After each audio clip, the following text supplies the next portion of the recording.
think of ourselves as the most powerful beings in the universe, it's unsettling to discover that we're wrong.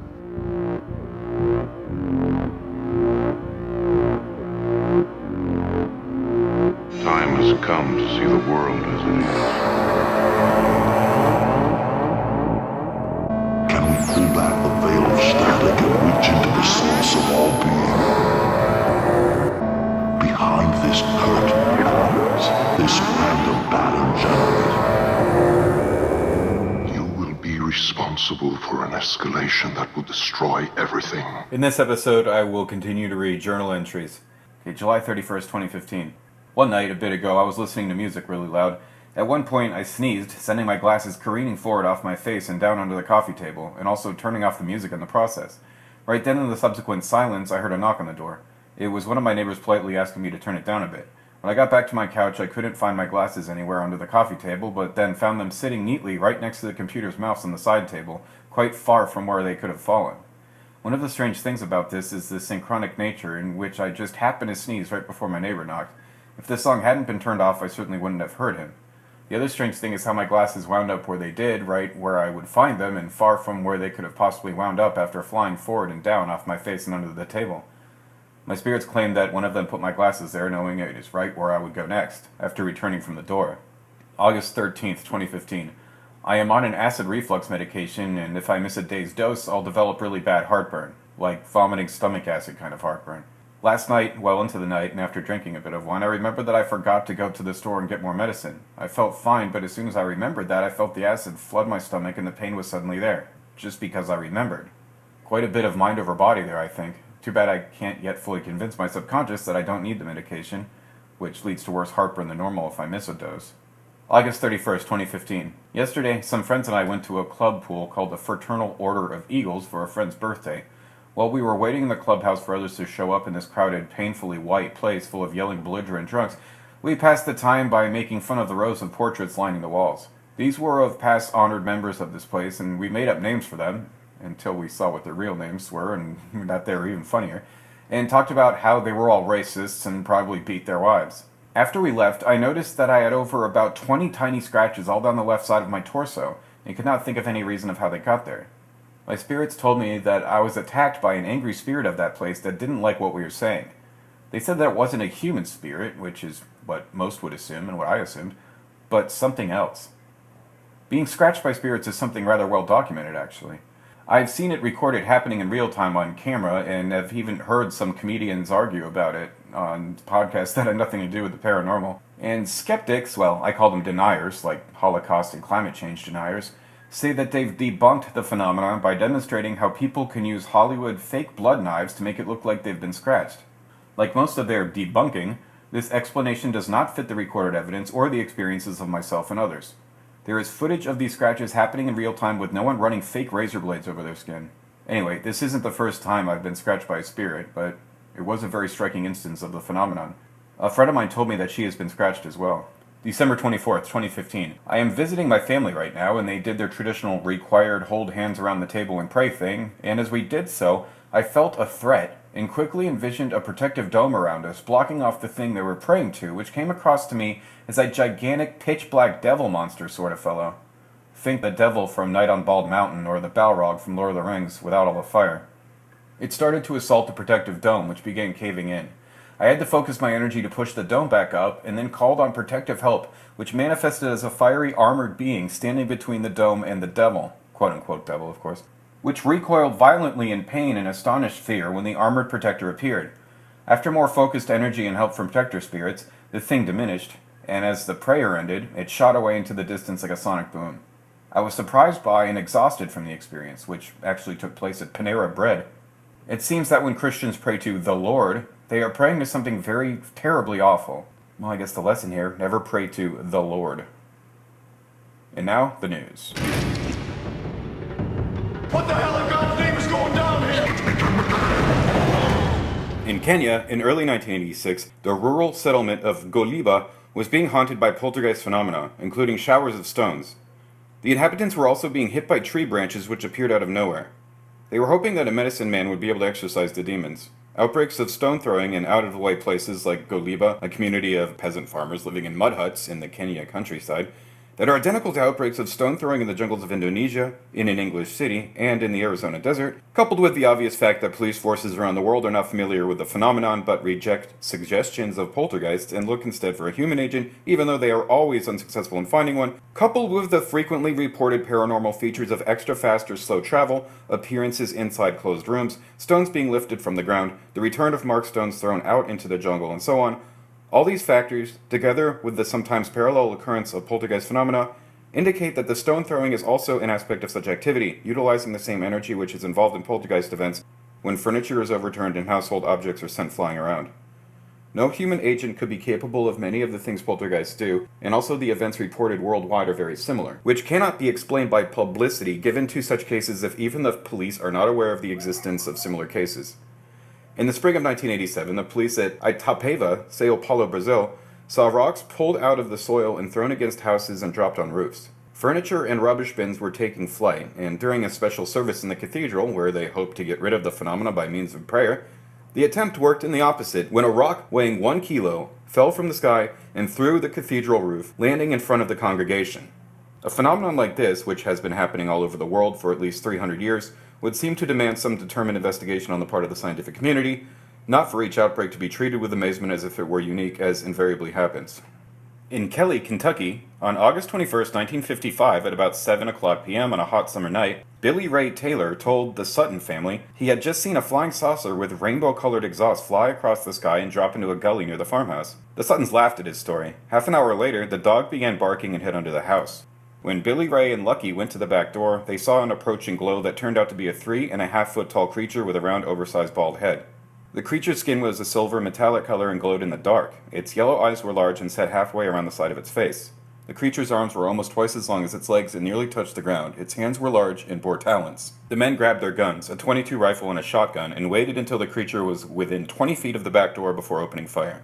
The shots sounded like they hit a bucket, but the visitor simply flipped over backward and scurried off into the darkness. When another visitor appeared at the window, the men shot at it through the screen. Thinking the creature had been killed, Billy Ray went out the front door to find the body. As he paused momentarily under the roof's overhang, a claw-like hand reached down and touched his hair.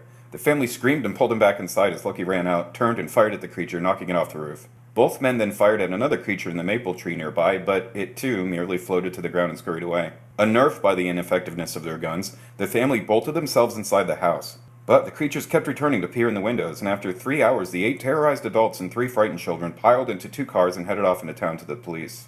The Hopkinsville police returned to the farmhouse with the family and surveyed the house and surroundings but found nothing. Shortly after the police left at 2:15 a.m., the creatures returned, staring into windows, curious but never hostile. Again, the men responded with gunfire. This continued until a half hour before sunrise. That morning, investigators returned but again found nothing. Andrew Ledwith, an engineer with the local radio station, interviewed the family immediately. They gave him almost identical stories and exactly the same descriptions of the creatures. Though the family was soon inundated by the media, they never exploited their story, never tried to rationalize it, and never recanted it. A man in Clark County, Alabama, says he and his family are tired of dealing with a Bigfoot creature and are threatening to kill it unless officials come to capture and remove it. The eyewitness claims he was sleeping after a family reunion in Gainestown, Alabama, when he first encountered the bipedal creature in 2015. Quote, "It was 3:30 a.m. and I had fallen asleep on my cousin's sofa. All of a sudden the dog started going crazy and heard one of them yelling out like it was hurt," he said. "Then I heard the sounds of something coming up on the front of the porch, so I sat up to look out of the front window. What I saw was unforgettable and unbelievable."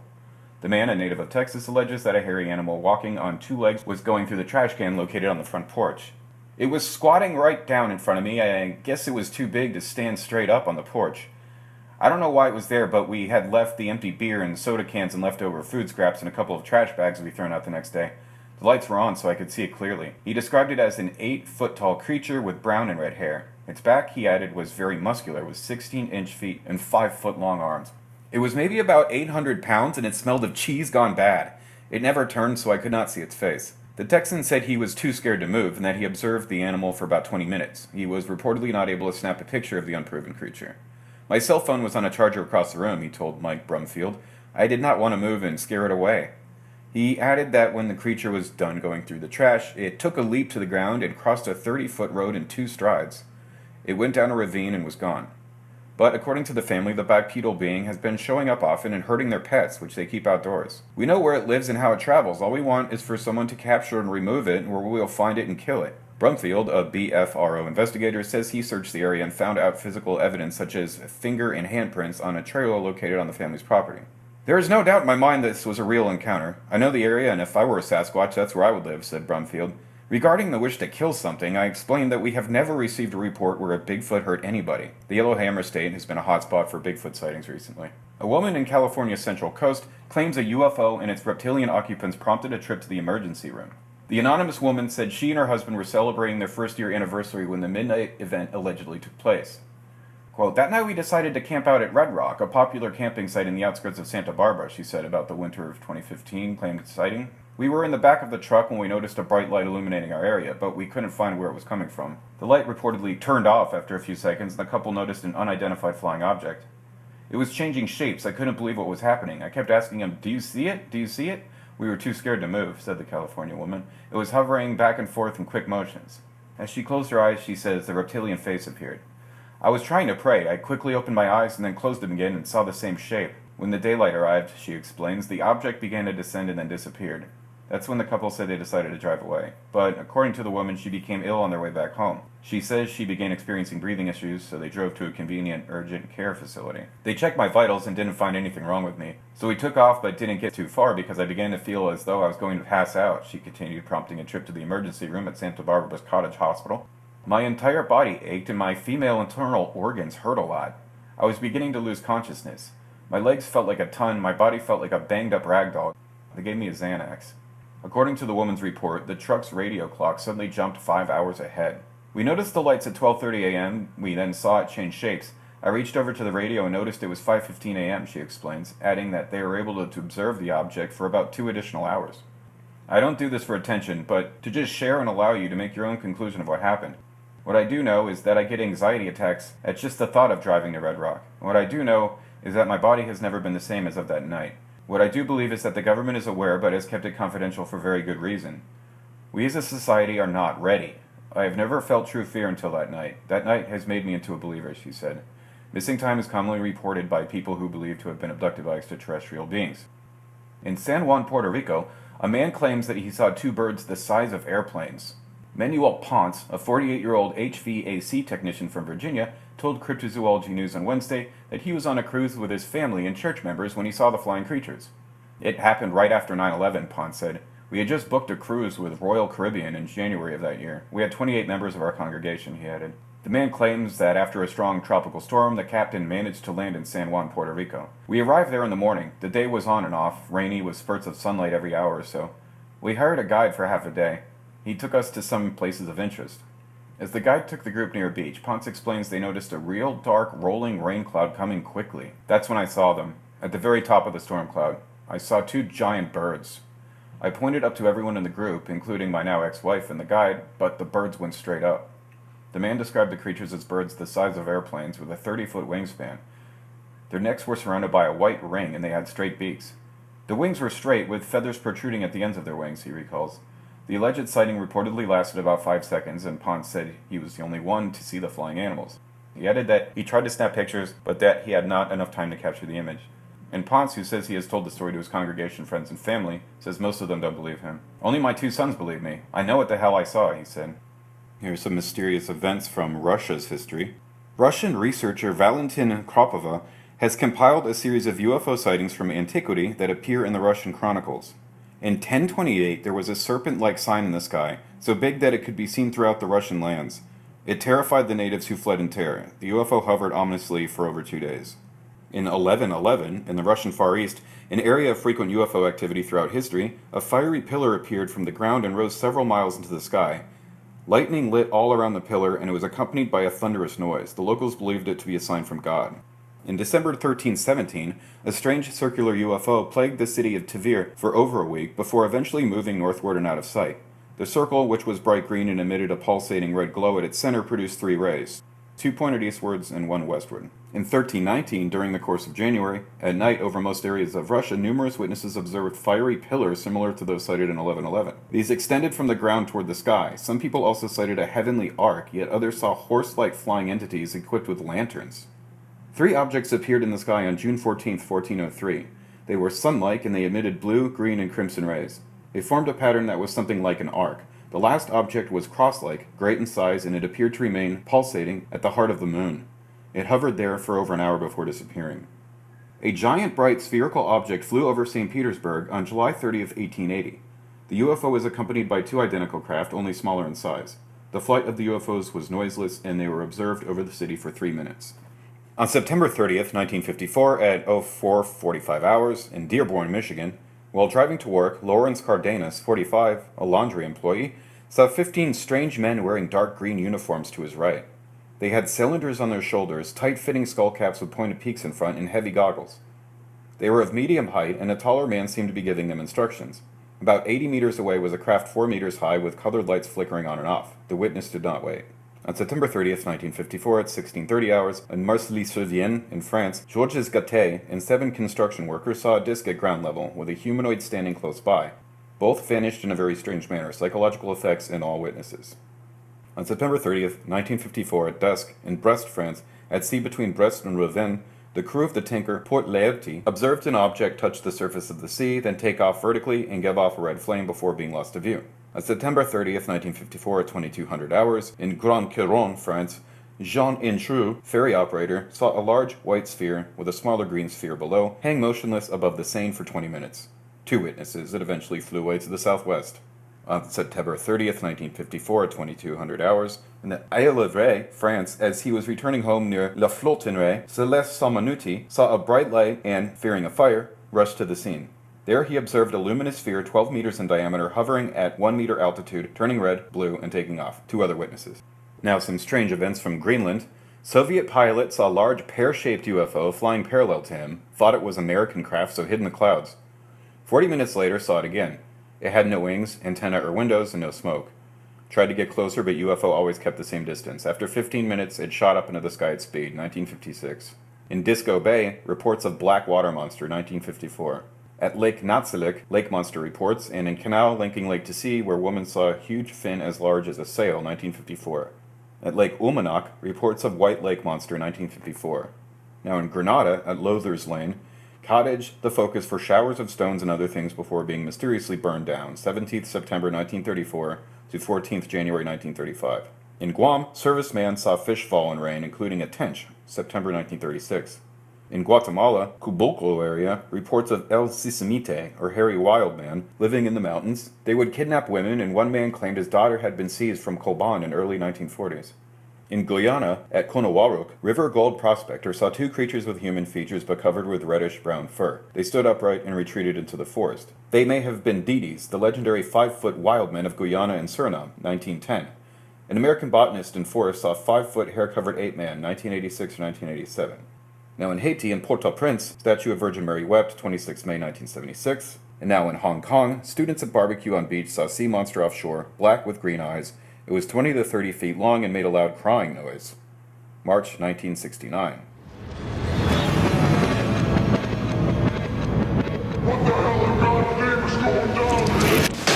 That was a public service announcement designed to scare the shit out of February 26, 2016. I'm going to read a quote from a book by Judika Iles. Spirits resist easy categorization. Spirits challenge standard axioms of space, time, and reality. There are valid reasons why so many people have a hard time accepting their existence, but, be that as it may, as those who have had direct experience with them can attest, they are genuinely here among us.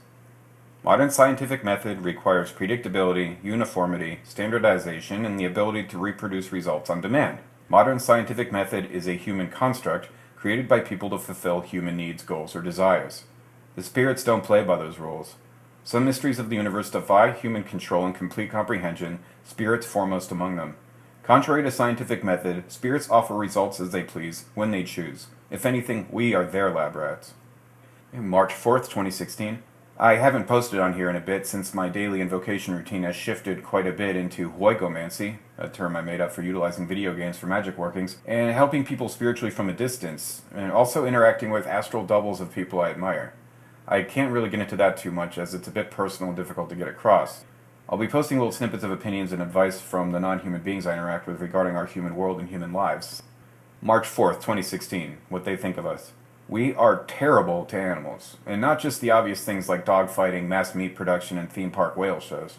They have a problem with small animals in aquariums, even fish in fish tanks, though they didn't have a problem with a large aquarium I was visiting at some point, saying it was big enough for the animals to be comfortable. Pet stores are horrifying to them. Zoos are abomination. They don't have a problem with owning pets as long as they're not abused, neglected, or confined. Most small pets would be considered confined in their tanks and cages, though. March 5th, 2016, what they think of us. They are disturbed and saddened by very old people. They feel that people should die and move on to another state of being before they become extremely elderly and infirmed. Most very elderly people feel very spiritually negative to me. It's often very painful, and I can't even be within like 3 yards of them. The spirits are very distressed about how our cultural disbelief in the realities of the afterlife causes people to desperately hold on to physical life, even into states of dementia and decay, when they should have moved on a very long time ago. Please understand that this doesn't apply to all people over a certain age. Everybody ages at a different rate anyway. After all, some people in their 90s are in better shape than people decades younger than them.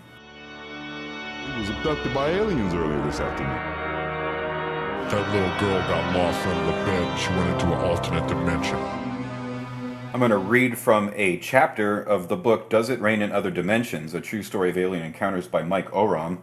And the chapter is called The Nevada UFO Conference and Missing Time at Area 51 Part 1. Conference registration was on Sunday the 8th of February, so we decided to make the 240-mile drive to Rachel and Area 51 on Saturday, the day before. We left Laughlin at 8:15 a.m. and made our first stop at Alamo at 10:50 a.m. for a coffee and donut.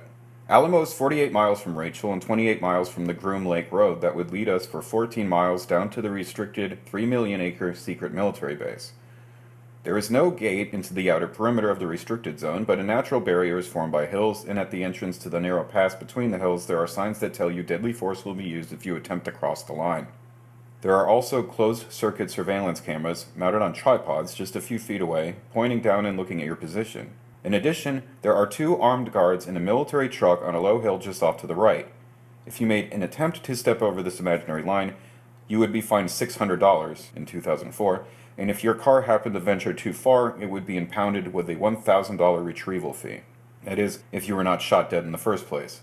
I have read that Area 51 is the size of Switzerland and, up to recent times, was not shown on any maps, and its existence was denied by the US government. Most of the mountains that gave a reasonably long-distance view of the inside of this establishment have in recent years been taken over by the military, and only Tikaboo Peak remains for any visible access. The distance from Tikaboo Peak into the base is around 26 miles, and this, along with heat haze, makes viewing almost worthless. We left Alamo at 12:15 p.m. and drove the 25 miles to Groom Lake Road. We stopped to take a couple photographs and then started the 14-mile journey along the dirt track to the infamous sign and imaginary line. We arrived at 13:10 and parked the car. It was just as we had expected and read about. The cameras, signs, and military truck up on the right were all there for us to see. I walked up to the sign and it read, "Warning, top secret research facility, use of deadly force authorized, photography prohibited. It is unlawful to make any photographs, film, map, sketch, picture, drawing, graphic representation of this area or equipment at or flying over this installation. Use of deadly force authorized." I looked up at the camera staring down at me. I looked up at the military truck off to my right. I looked straight ahead to the imaginary line in the dirt road turning to the left behind the hills, and I wondered what was beyond. I had, for so many years, read hundreds of stories of crashed spacecraft and aliens that were captured by the military, and also about aliens supposedly working with the government on clandestine missions. I recently read the Charles Hall trilogy of books, telling of his time as a weatherman back in the early 1960s, out on the ranges, and coming up against the tall whites. Extraterrestrials that had been living in that area for centuries and using it, amongst other things, as a stopover place for this part of the galaxy. Is that why Area 51 was originally chosen? As the human race modernized and personal transport became widely available, travel and exploration for ordinary families was now no problem. Did the tall whites now need some protection to stop them from being discovered? Was a deal done in return for certain technologies? In the couple of minutes that I stood by the imaginary line, all these questions raced through my mind as I tapped into the memory banks of my brain, which had collated 40 years of UFO knowledge. I made my mind up there and then that I had to take at least one photo. I had not come all this way from England without collecting one small memento of my epic journey to Area 51. You have to understand the situation here. This is not a shopping center in the middle of some big city where there is a safety in numbers. You are in the middle of absolutely nowhere. You are on your own, looking up at a sign that is talking about deadly force. Although I felt sure it was okay to take a photo from where I was standing, I was, after all, on the side of the line where the land is owned by Lincoln County and not the military. There was no one around you could turn to and discuss exactly what the risk factors were. I wanted to take a photo of the cameras, the signs, and the military truck, but in the end decided to just take one shot of the sign and then head off to Rachel and the little alien. I walked back to the car and explained to Fran that I would take this one photo, then do a quick 3-point turn, put my foot on the gas, and head back the 14 miles to Nevada Highway 375, now officially known as the Extraterrestrial Highway. In fact, it mentions in the official tourist brochure that if a dozen cars traverse the 98-mile stretch of Highway 375 in a day, it qualifies as rush hour traffic.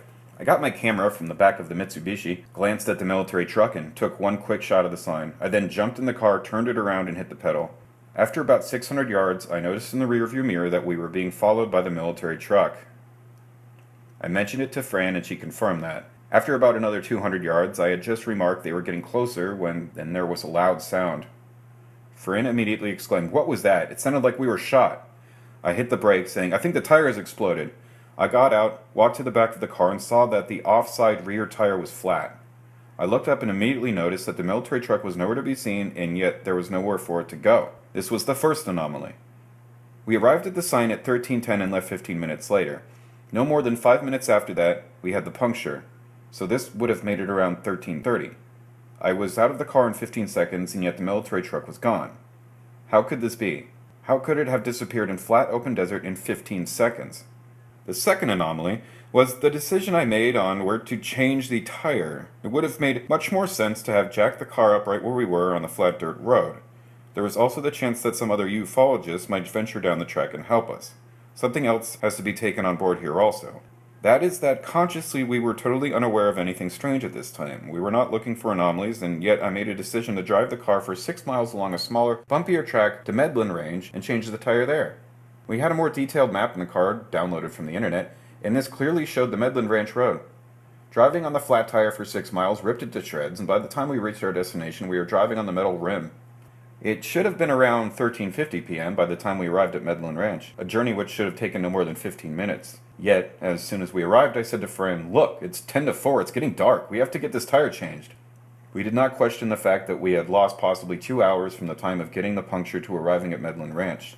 I jacked up the car, loosened the nuts of the rear wheel, and lifted it off. I placed the spare wheel into position and started to retighten the nuts. The spare wheel was an emergency tire, much like you have with new cars these days. It was a lot thinner, with a different tread, and was a tire only for an emergency and not to be used for too many miles and not above 50 miles an hour, according to the handbook. In the US, they call them donut tires. Just as I was tightening the last bolt, a truck suddenly appeared. To this day, we are not sure where it came from because it just seemed to be there. It was similar to the military truck, but buff in color, whereas the other one was gray. Inside the truck were 2 men who looked like ranchers, along with a small boy about the age of 10. The 3 of them got out of the truck, and the taller, slimmer one smiled and said, "Looks like we have arrived too late?"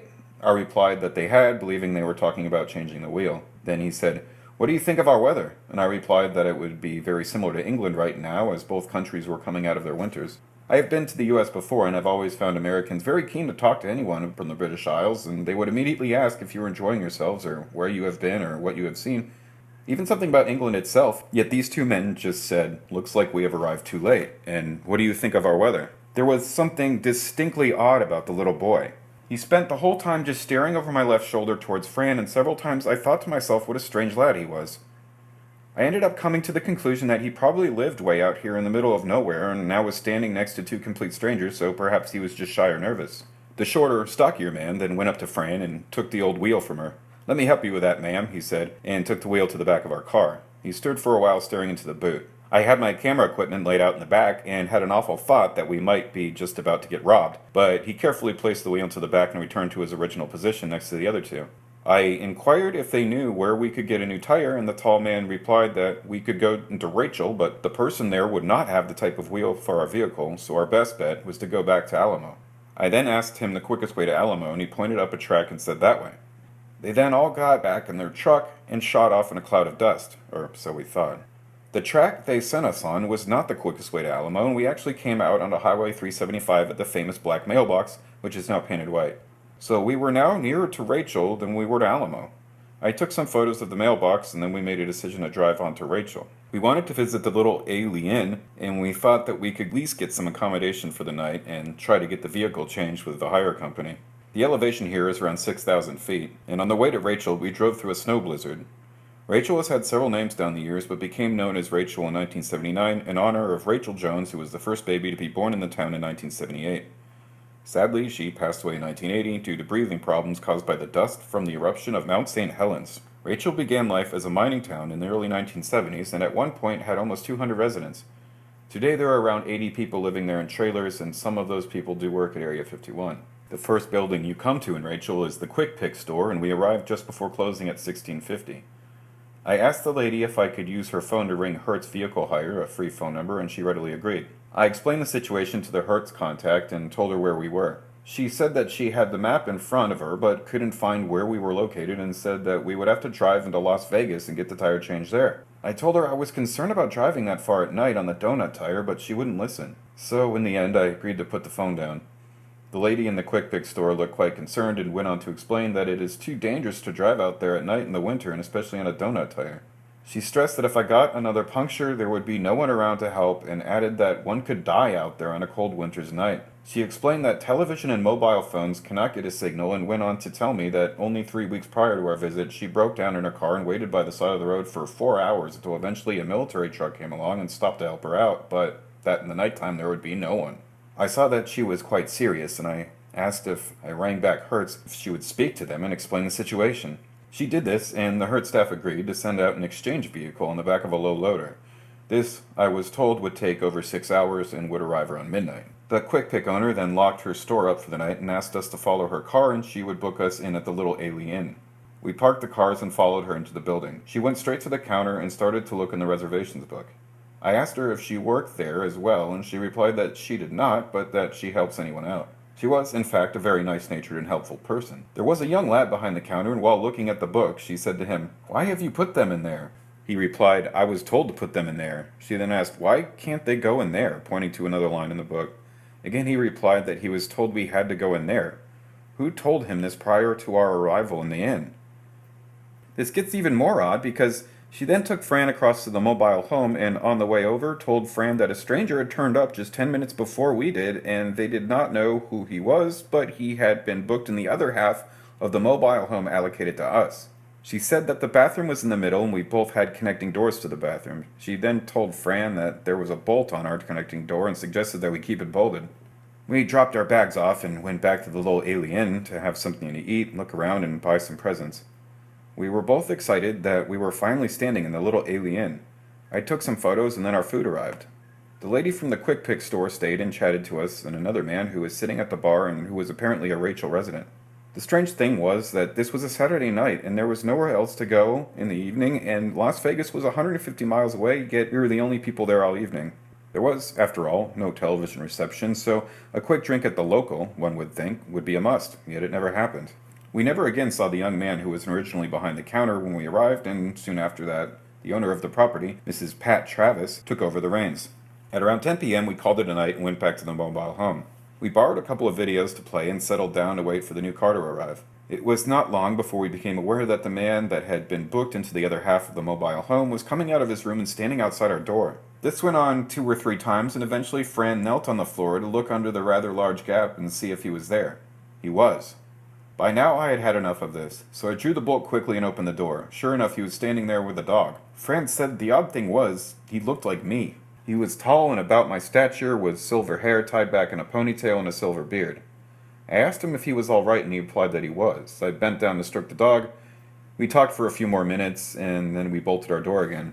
We still heard him outside a couple more times, but in the end just ignored it. We settled down again to watch the videos, and at 23:50, the low loader pulled into the car park, and I went out to meet him. It made me feel a lot better when he told me that I had made the right decision not to try to drive to Las Vegas on the donut tire, as he had not passed a single vehicle for the last 120 miles. He unloaded the new Mitsubishi Outlander and put the other one on the back. He signed some papers and he was gone. It was now about 10 minutes past midnight, and I decided that I was going to get into bed and try to get some sleep.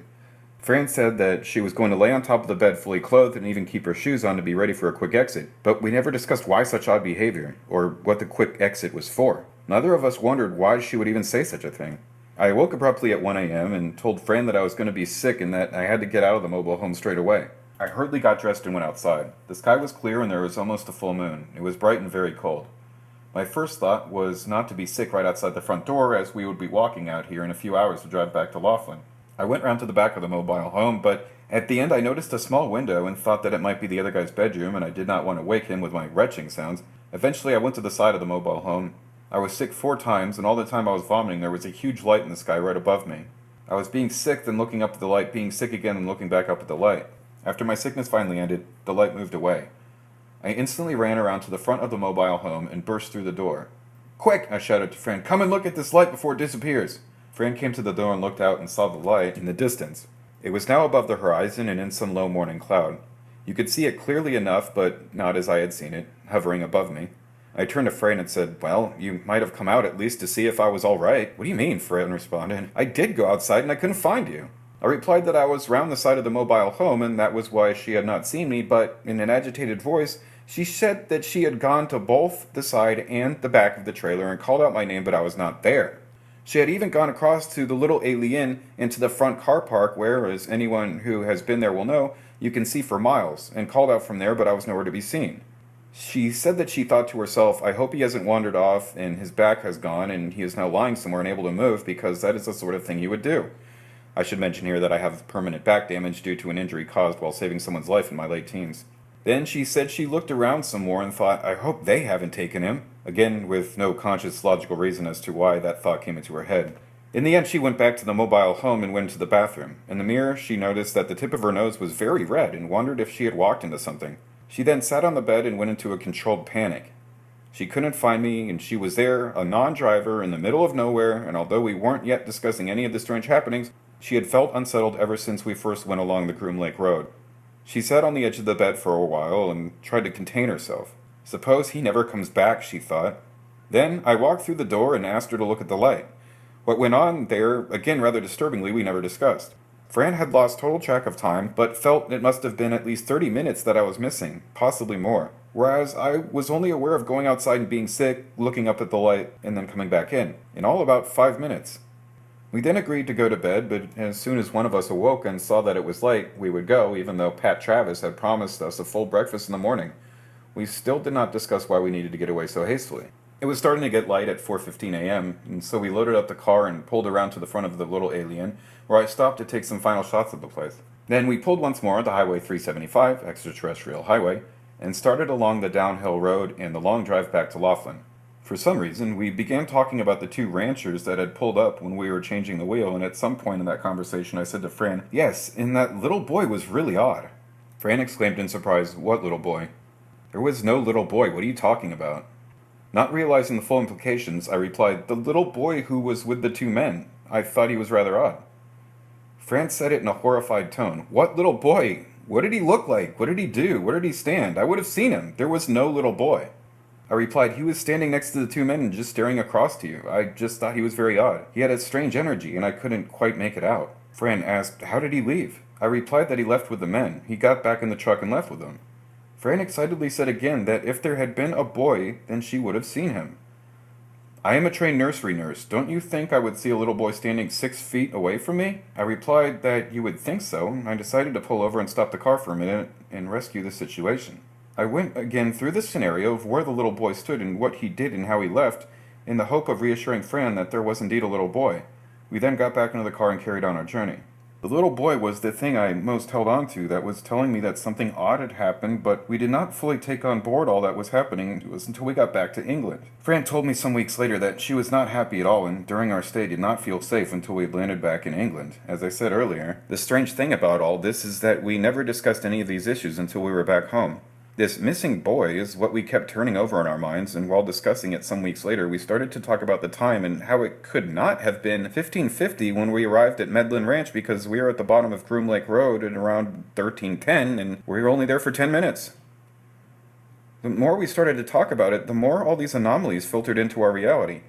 What surprised us most was the fact that with 60 years of studying the subject between us, and when interviewing people knowing what clues to look for, when it happened to us, we totally failed to register any of these classic signs of alien or military abduction. We finally arrived back at the Flamingo Hotel about 11 a.m.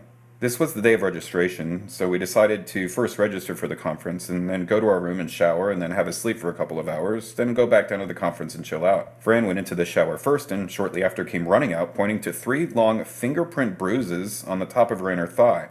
She also noticed that she had a large red triangle on the top of her right arm that felt rough like sandpaper. I then checked myself and noticed 3 small red puncture dots forming a triangle just above my right ankle. It had been an unprecedented 24 hours, and there was still one stranger event waiting to encroach on our lives. On Tuesday, the 10th of February, we went to the lecture hall to listen to Adrian Devere. Adrian was born in Romania in 1958 and had a BSc in engineering and an MSc in computer engineering. He was involved in developing military computer systems for a company in Israel, a country he had lived in since 1965. In 1998, he published a book entitled Healing Entities and Aliens. Adrian was a contactee himself and had set up around 50 clinics in Israel working with alien surgeons on an interdimensional level, and the medical teams were treating around 20 patients a week at his own clinic. He said that he was in the process of setting up clinics in the US and UK. He then went on to say that while he was giving his talk, the alien surgeons would be in the etheric layer above the conference hall, and if anyone put their hand up, they would be given healing there and then. This was not really my cup of tea, so to speak, but as I was desperate to have my back healed, I raised my hand in the air and asked for help. I was not aware of anything happening at the time, and there was no miracle cure of my back, but something happened. In the hotel room, later that evening, I started to feel sick. I was sick for 2.5 days, and it was practically non-stop. This was no ordinary sickness. It was initially a white powder, and then a clear liquid containing what looked like brown sawdust flakes, which was coming out of both ends. I could not eat or drink, and could not leave the hotel room for any length of time. I did not have an upset stomach or headache or fever. In fact, I felt absolutely fine, except that I dare not leave the room because of this strange liquid that was pouring out of me. The next day, Fran had the same thing happen to her, the only difference being that, with her, it lasted only 1.5 days. Once we were able to get back to the conference, several people on different occasions said that they thought it sounded like a cleansing or a detox. Under regression, over 1 year later, that seems to have been exactly what it was, and I was told that it was far more important for me to have been cleansed than for them to have dealt with my back at that time. I do not know what to make of this, but in his lecture, Adrian Devere said that the military had put an implant into him, and his alien friends had told him that the implant would eventually kill him, but that they were unable to remove it because it was far too dangerous to do so, and it would kill him. A couple of months after giving this lecture, and when he was in the process of setting up the new clinics, he suddenly died of a seeming heart attack. Make of this what you will. Okay, and there is a second part to this account, and I will read that in the next episode. Time has come to see the world as it is. I'm going to read a chapter from the book My Life with the Spirits, The Adventures of a Modern Magician by Lon Milo DuQuette. The chapter is called Evocation of Orobas. As I mentioned in the last chapter, Kabbalistic tradition divides the human soul into 4 parts. Nephesh, the animal soul, Ruach, the intellect, Neshama, the divine soul intuition, and Chaya, the life force. Because we are created in the image of God, these 4 parts reflect microcosmically the 4 Kabbalistic worlds that emanate from the great macrocosmic deity named Yad He Vav He. In other words, my soul and your soul are miniature versions of the great soul of God, as above so below. Theoretically, this means we all possess the same creative potential as our huge and vaporous counterpart. However, what keeps most of us from exercising our omnipotent prerogatives and doing godlike mischief is the unfortunate fact that there is a complete breakdown of communication between the 4 parts of our soul. We identify almost exclusively with Ruach and try to understand everything by means of our intellect. We disregard life force, Chaya, which, in the final analysis, is probably our real identity, because the intellect alone cannot comprehend its profound subtlety. We are almost embarrassed when intuitive flashes from our neshama momentarily loosen the grip Ruach smugly holds on objective reality. Ruach even tries to rationalize the irrational tempest of our primitive animal soul. Blinded by Ruach's limited scope of perception, we erroneously convince ourselves that the higher aspects of the Nephesh are simply the lusts and shortcomings of human nature. We cower in fear from the nightmarish demons of our lower Nephesh and attempt to exile them to the infernal regions of our personal or denominational hell, and herein lies the source of much pain and suffering. Ironically, all 4 parts of the soul are already activated and fully functional, yet because Ruach tyrannically monopolizes the cosmic projector, we are stuck with thinking about the cosmic adventure instead of living it. To remedy this unhealthy situation, the Eastern mystic ruthlessly assassinates Ruach and simply stops thinking. In Western ceremonial magic, however, we are not so anxious to throw the Ruach baby out with the bathwater. Instead, we ritualistically encourage the 4 parts of the soul to talk to each other, thereby emulating the cooperation exhibited by the 4 interfacing Kabbalistic worlds, our giant counterpart.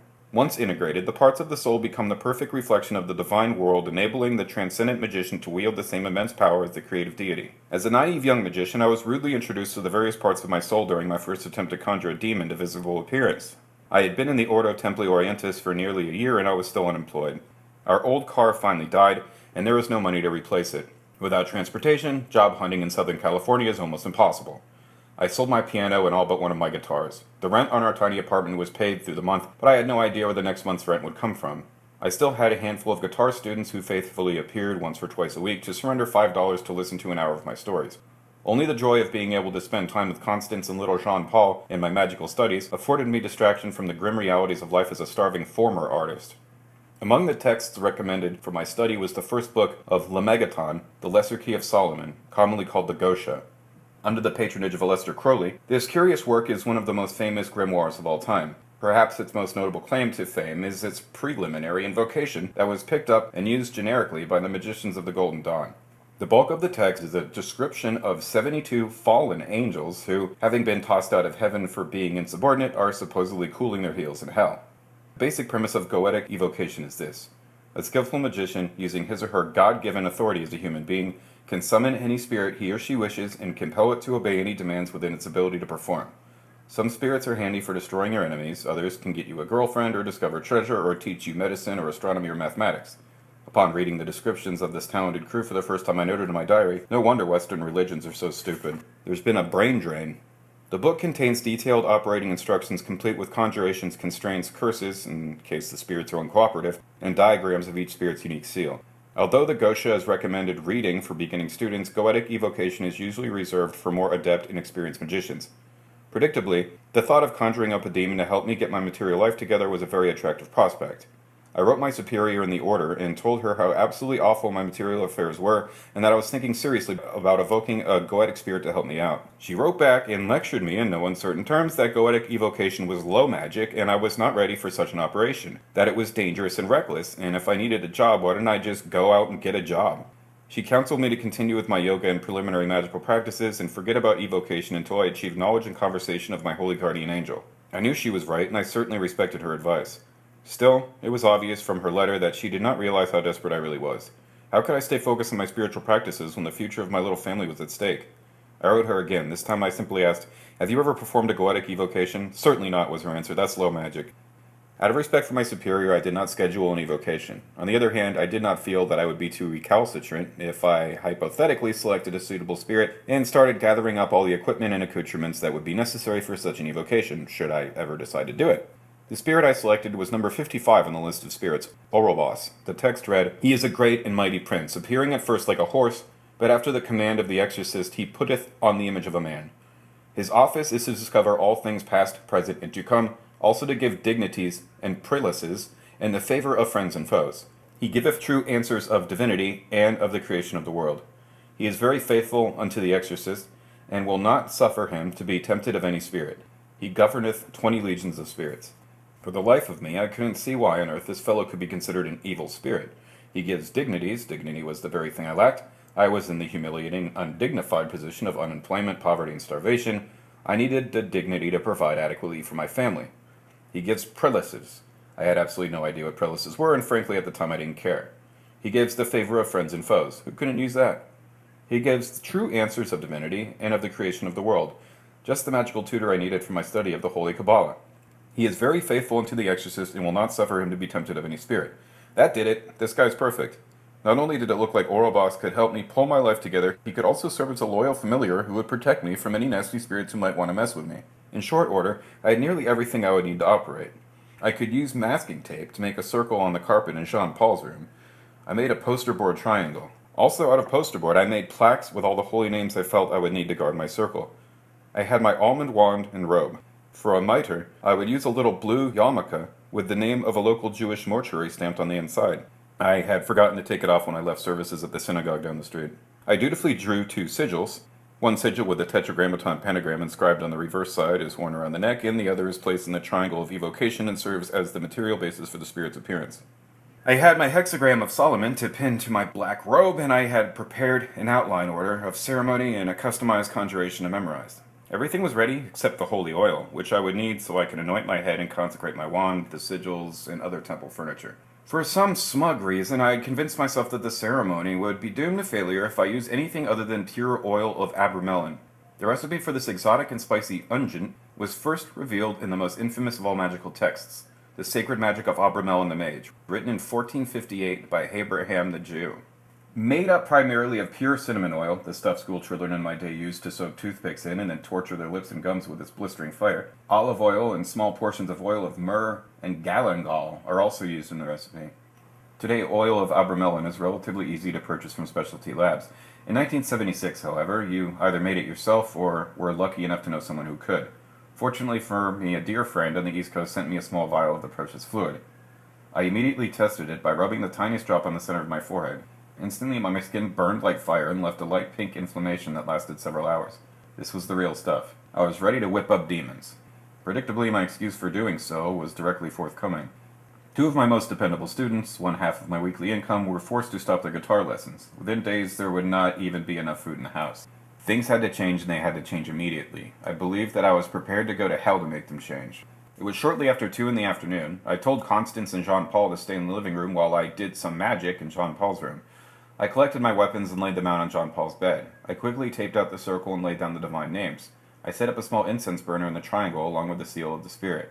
When everything was ready, I stripped and went into the adjacent bathroom and took a long shower while I recited the obligatory words, "Thou shalt purge me with hyssop, O Lord, and I shall be clean. Thou shalt wash me, and I shall be whiter than snow." To dry myself, I put on my robe and dutifully chanted, "By the figurative mystery of these holy vestures, I will clothe me with the armor of salvation and the strength of the Most High." I then uncorked the vial of oil of Abramelin and dabbed the fingers on my left hand. I anointed my almond wand with the oil and rubbed it until it glistened with a warm, even sheen.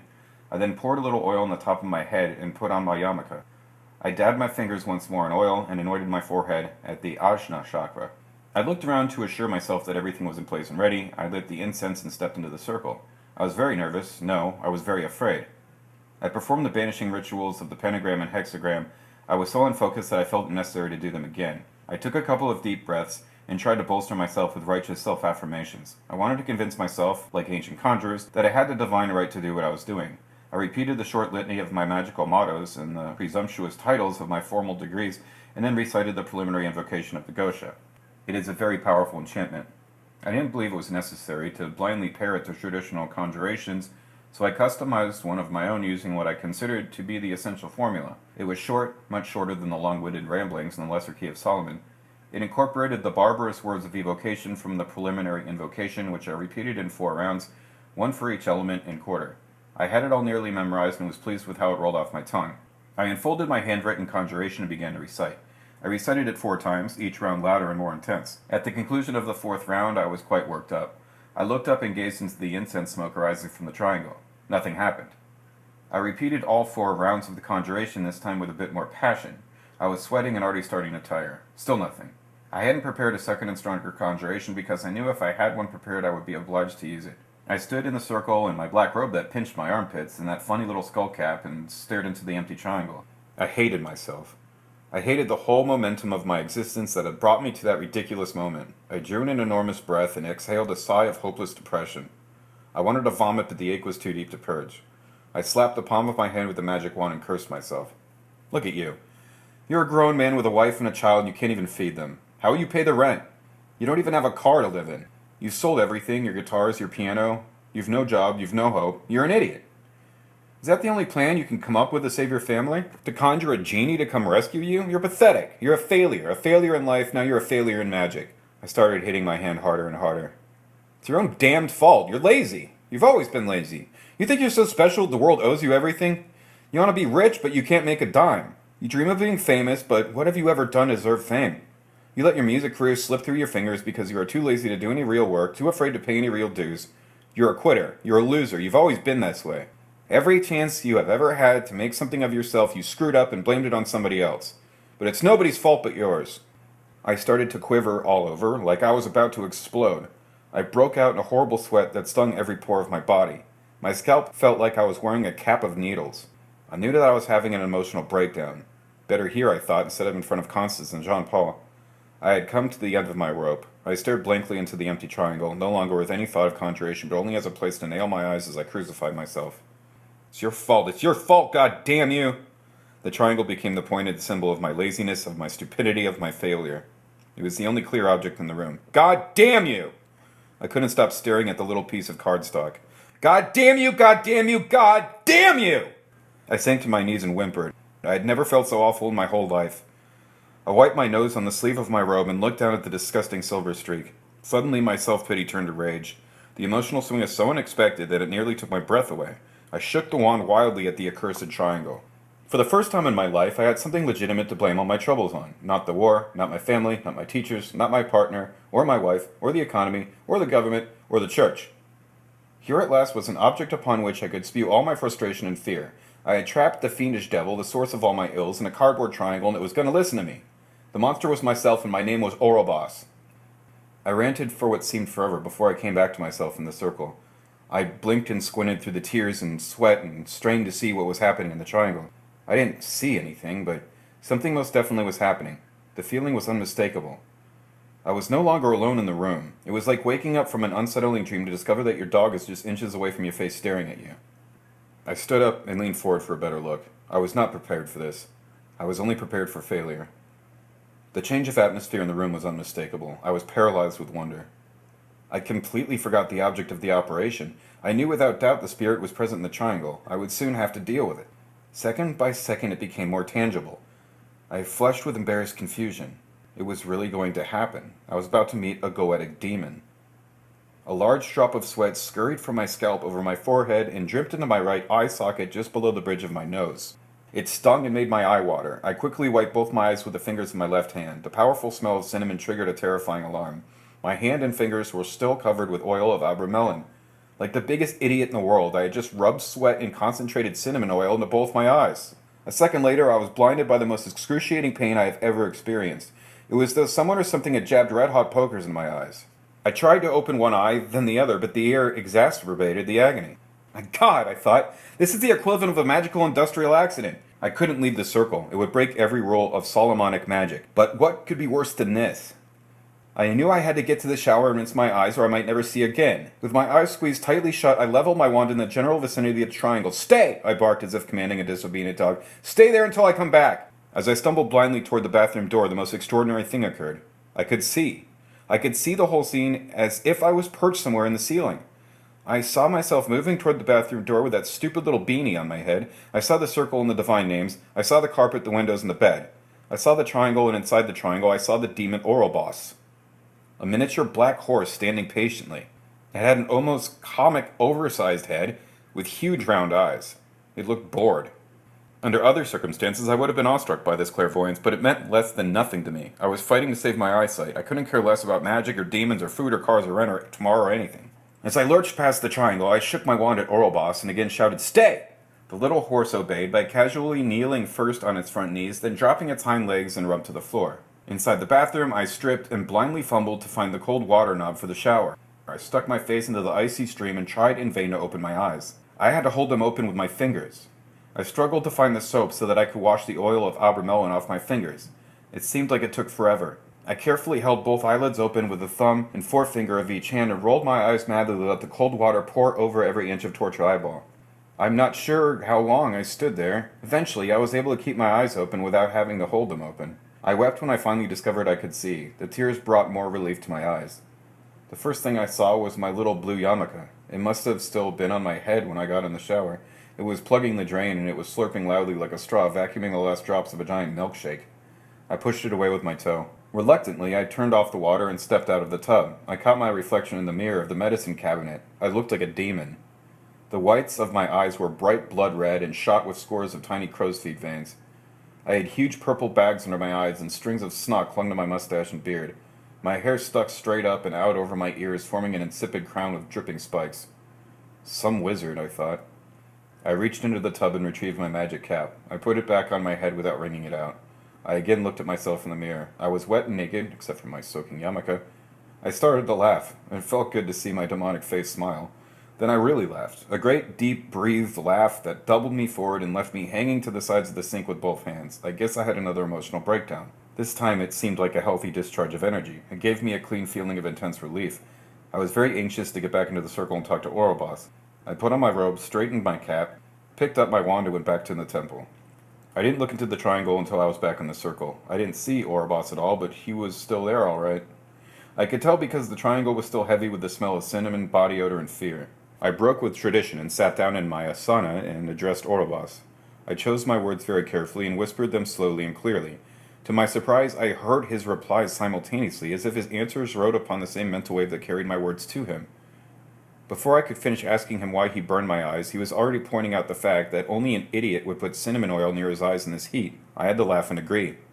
I then continued with my original outline of questions. I first determined if Orobas was aware of the various powers attributed to him in the book, and if so, was he capable of exercising those powers?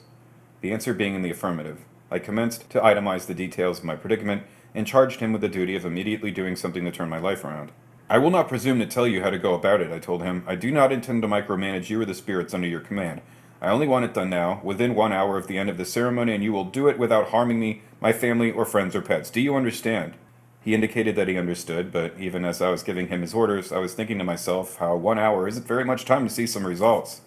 What if nothing happens? Then I'll be back in the same depressing position of failure. Perhaps I should give him a day or two, or pull off this miracle, or a week, or a month, or 6 months.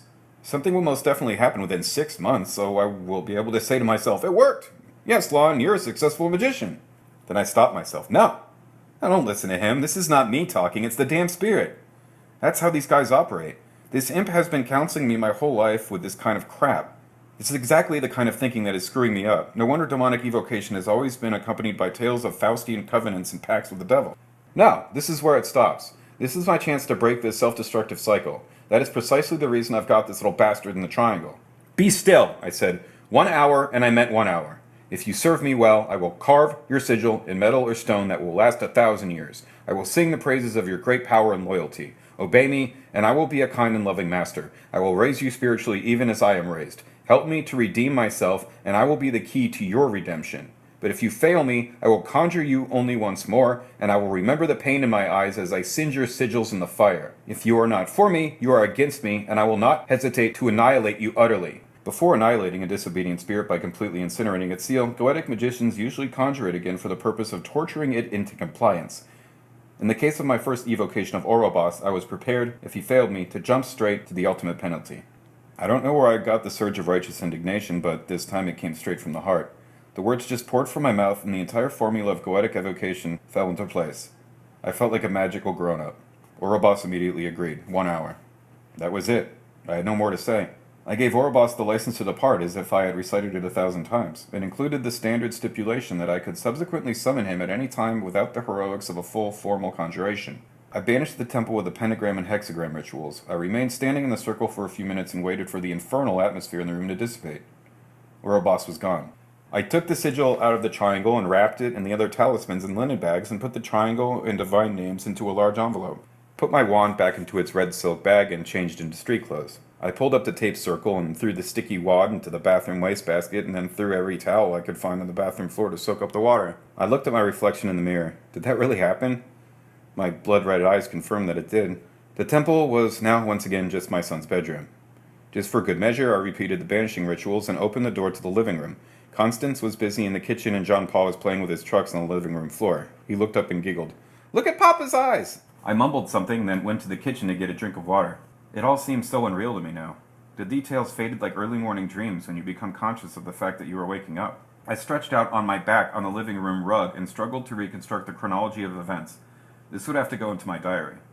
I closed my eyes for just a moment and realized how exhausted I was. I wanted to fall asleep, and I was drifting toward that golden moment of surrender when the painful roar of a mufflerless automobile shattered my peace, indeed, the peace of the entire neighborhood. We ran to the window to see an old rusted Chevrolet pulling up the driveway. It was dented in so many places and missing so much chrome that it was impossible to tell the year or model. To our terror, it rolled directly up to our front door and stopped. The driver gunned the engine with one last smoky blast and turned it off. It was Mad Bob. We hadn't seen him in 2 years. The last we heard was that he was in Guatemala with his girlfriend. He hadn't written us, but she did since. The last letter from her said something like, "We just love it down here. Bob is teaching us to eat mosquitoes." It was just like Bob to make an entrance like that. We were all very excited to see him. We all endured his crushing hugs in the door and tried to pull him inside. He laughed maniacally, his trademark, but wouldn't be coaxed into a chair. Instead, he threw his car keys at me and said, "The car's yours. Now you have to drive me back to Long Beach. I've got less than an hour to catch a ride back to Guatemala." "What the F happened to your eyes?"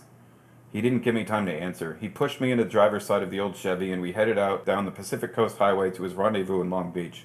On the way, he did all the talking, telling me about the car's idiosyncrasies and secrets. He had me drop him off near downtown. As he got out, he looked at his watch. 40 minutes. The old gal made pretty good time.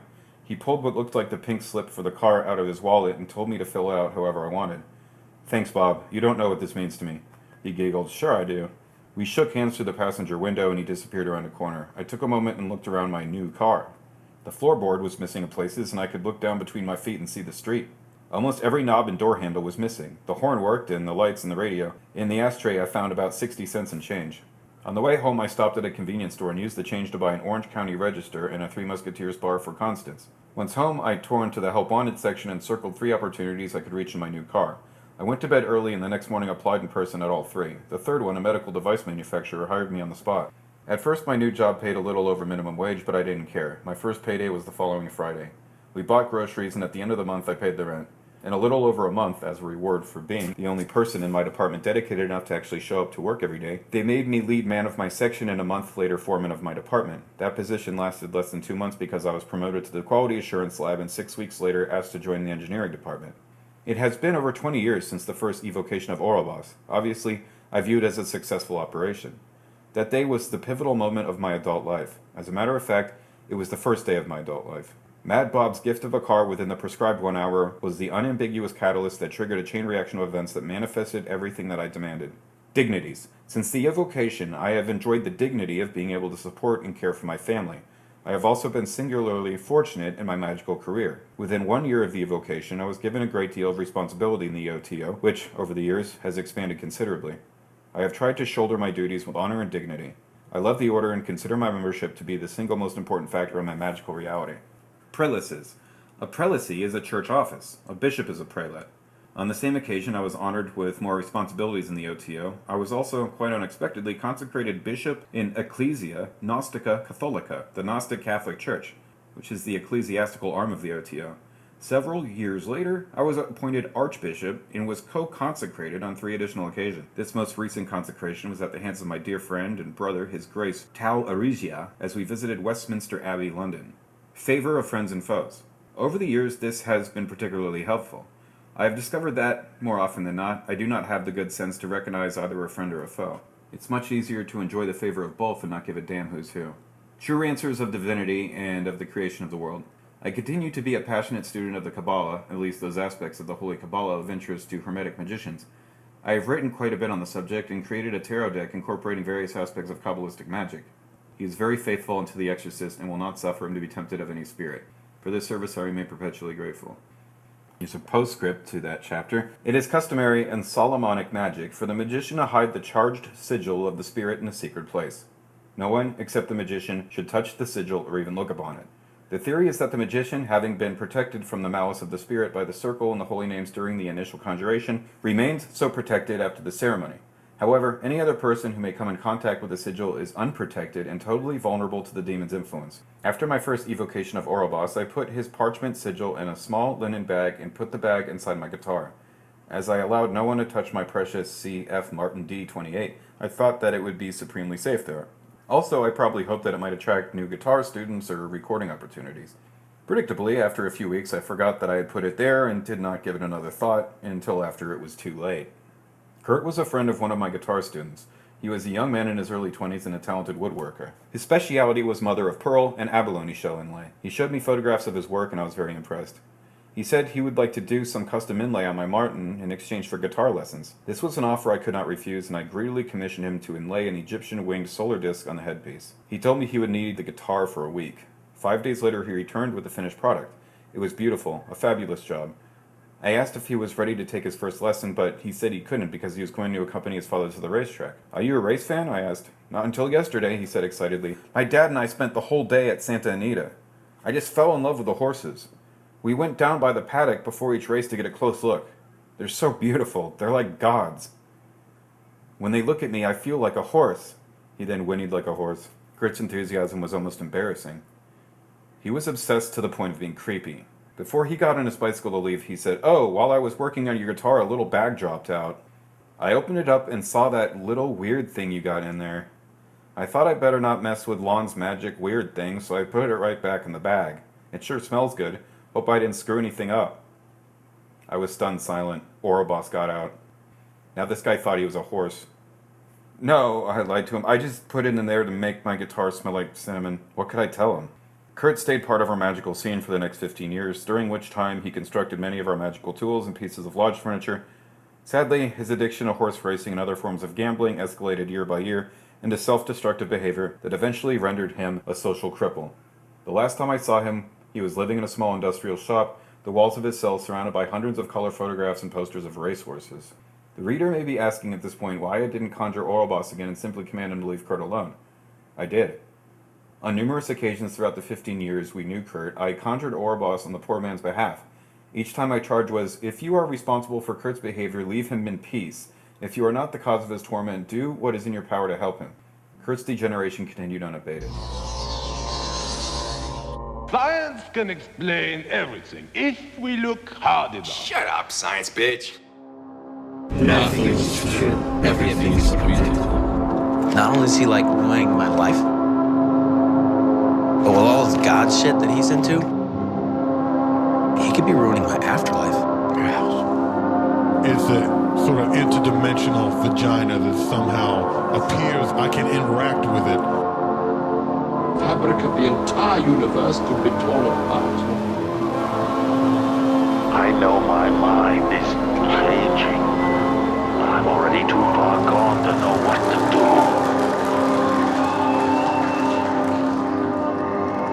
Nothing is true.